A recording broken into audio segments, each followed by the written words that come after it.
There is something hidden in the clouds of the biggest planet in the solar system. I know this because I have seen it, and it has left me disturbed ever since, and I have had to seek therapy. My therapist attributes my disturbed mind to drug abuse, based on my recent history with psychoactive substances, and I don't blame him. Anyone that hears my story would think the same. But it doesn't matter what anyone chooses to think, and I don't care anymore. About a year ago, I discovered that I could astral project.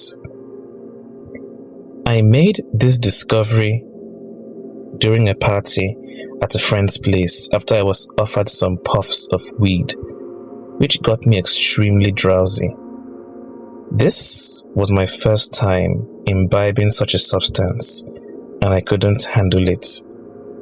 So my friend took me to his guest room upstairs and put me on the bed to sleep it off.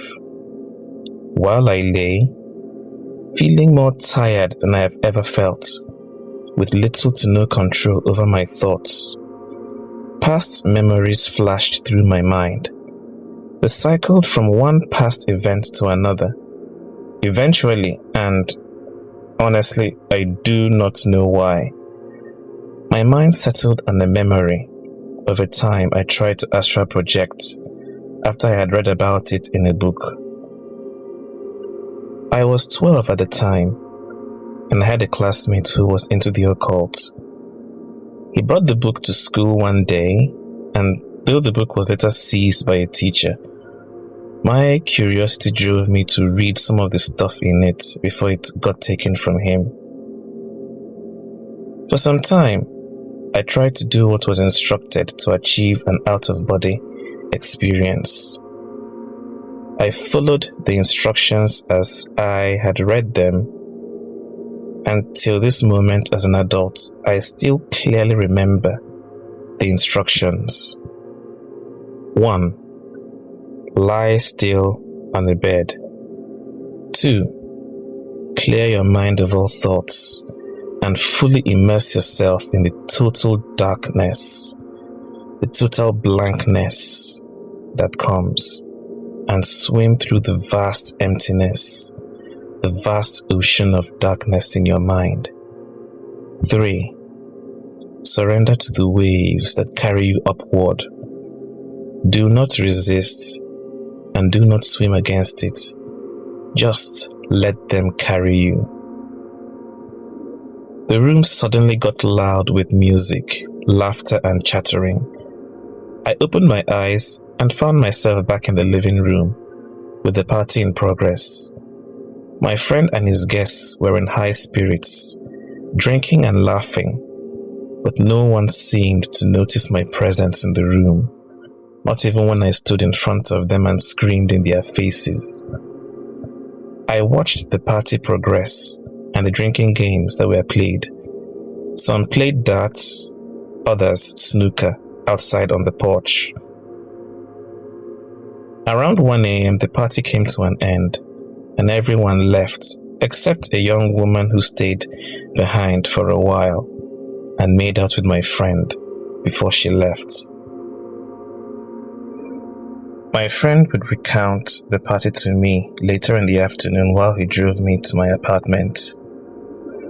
He narrated everything I had witnessed at the party, including the woman he had kissed, a lady he told me he had just started seeing.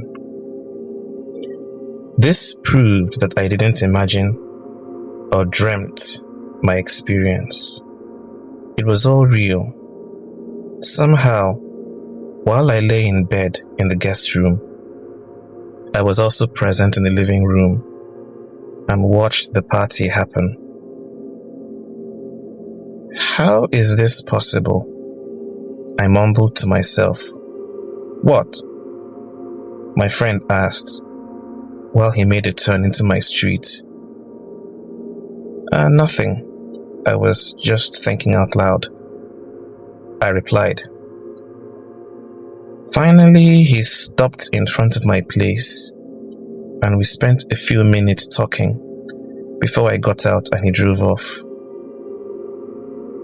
I spent a couple of days thinking about that night and reading everything I could about astral projection. Most of the information I got on the web were the same as I remembered reading as a kid many years ago. Stay in a quiet room, clear your mind, and immerse yourself in the darkness of your mind and leave your body. They were more or less the same thing, or a slight variation of the steps to astral projecting. Finally, I decided to try it again. This time, in my apartment late at night when the street is mostly quiet.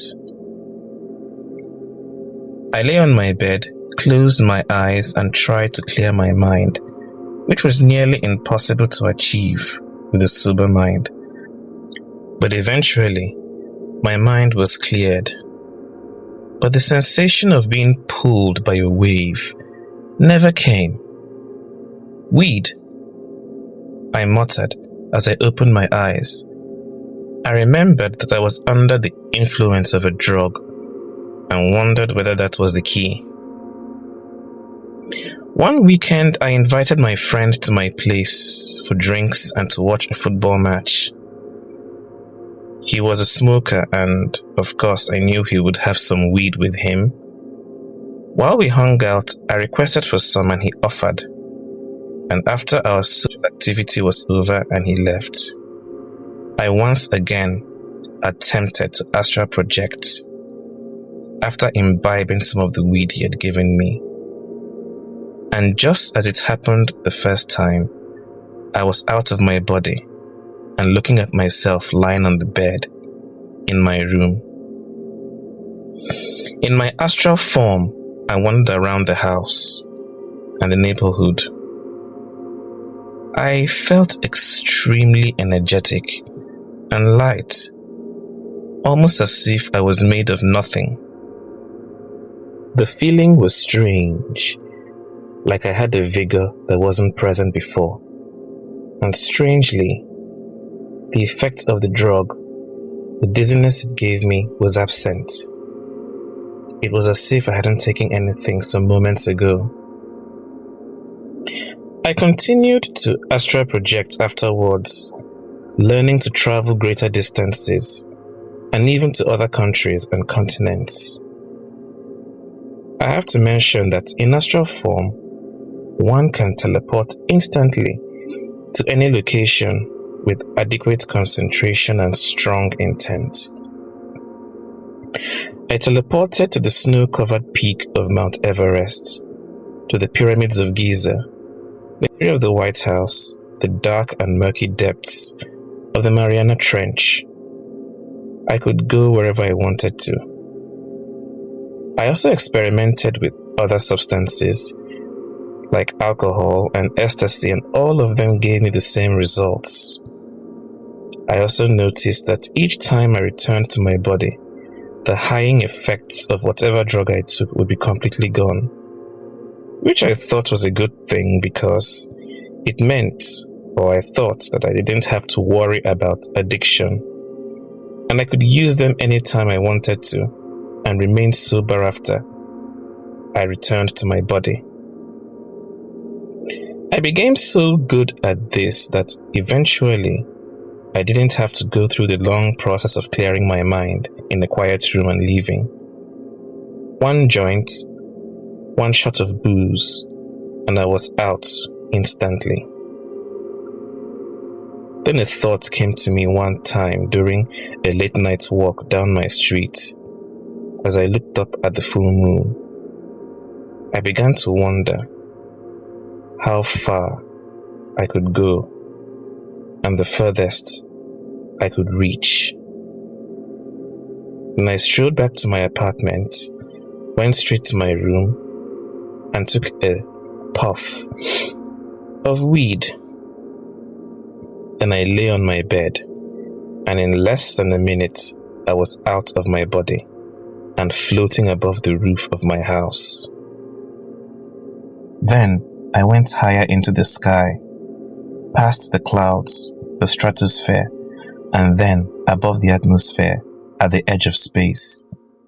At the horizon towards my right, I watched the sun slowly come into view. Its bright white rays shone into my eyes.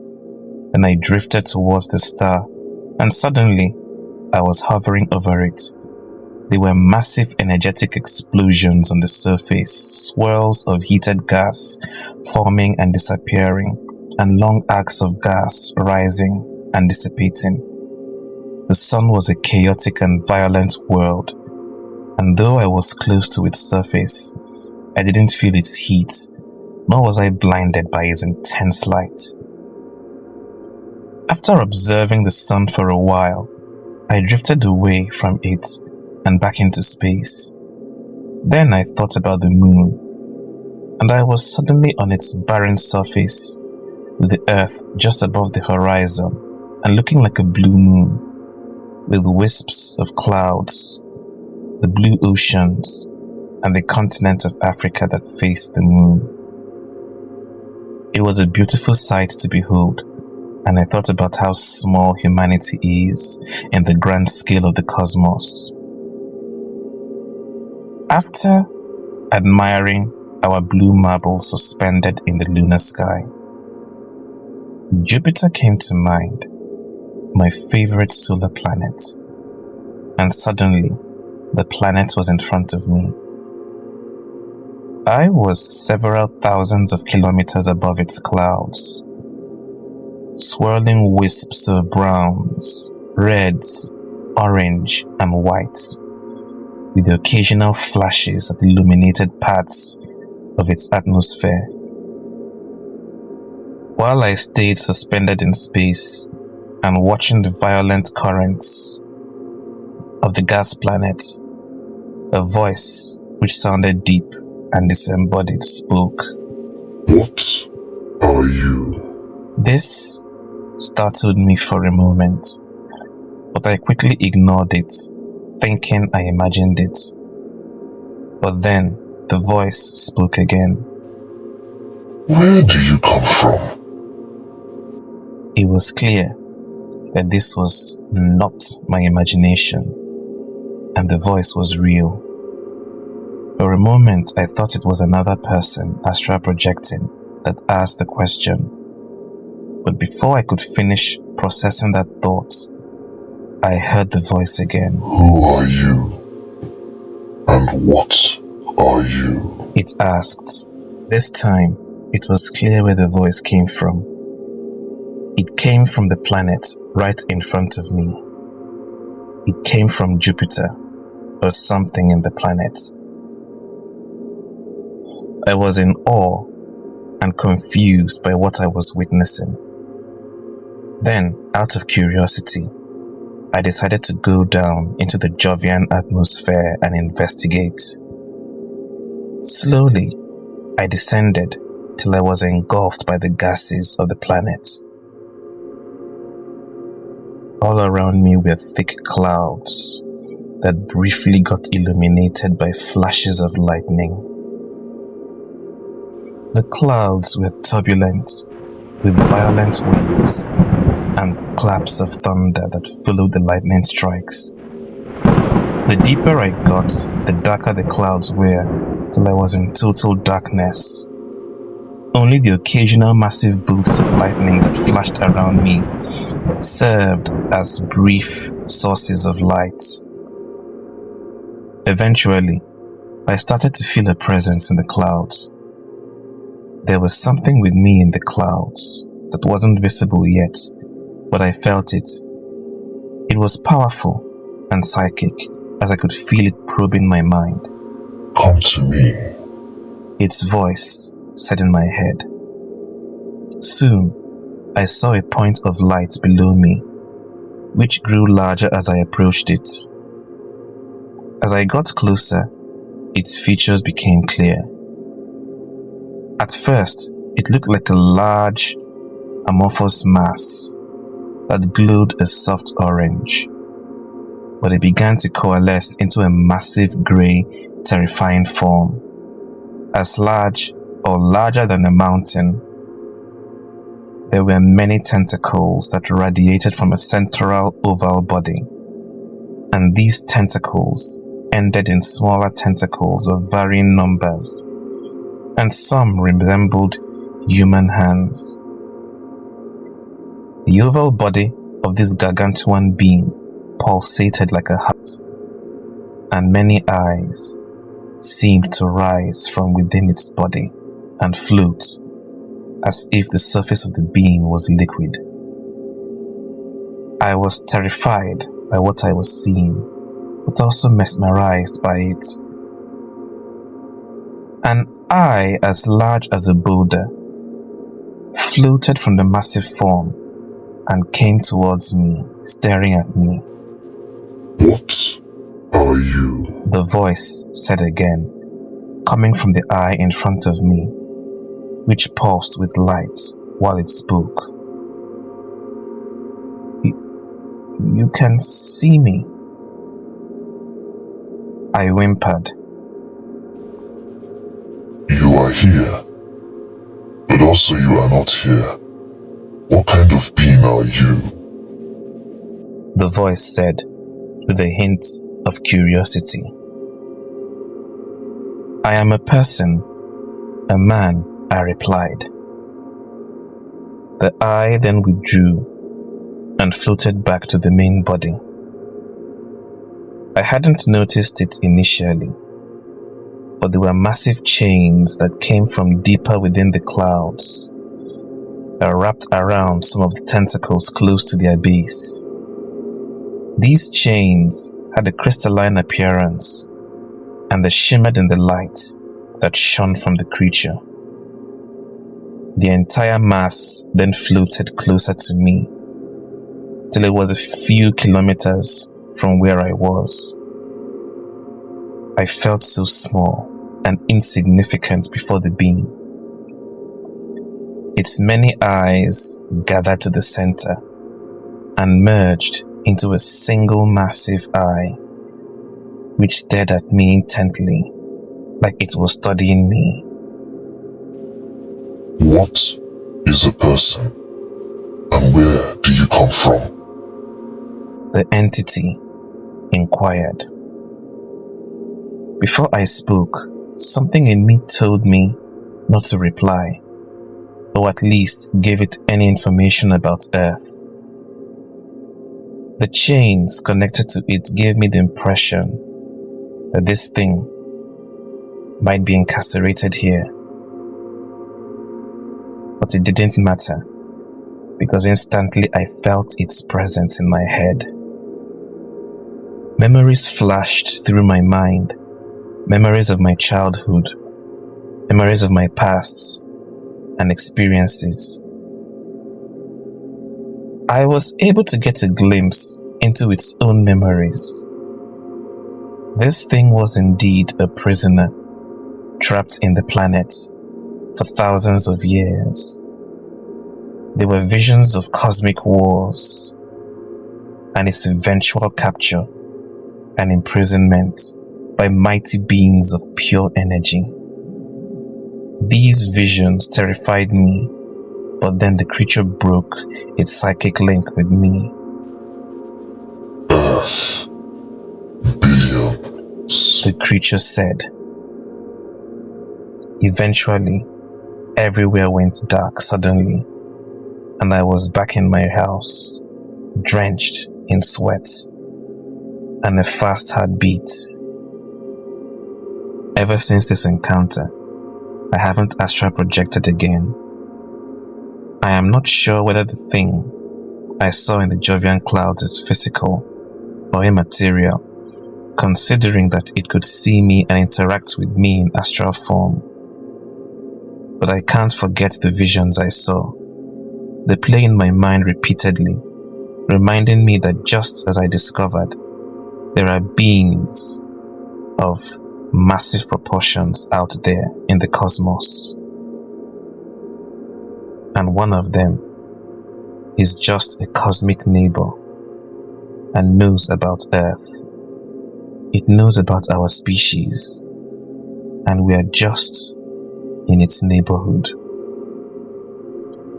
I hope those chains are strong enough to keep it bound in the gas giants, because I do not know what it will do with information it now has about me, about us, about Earth. God help us.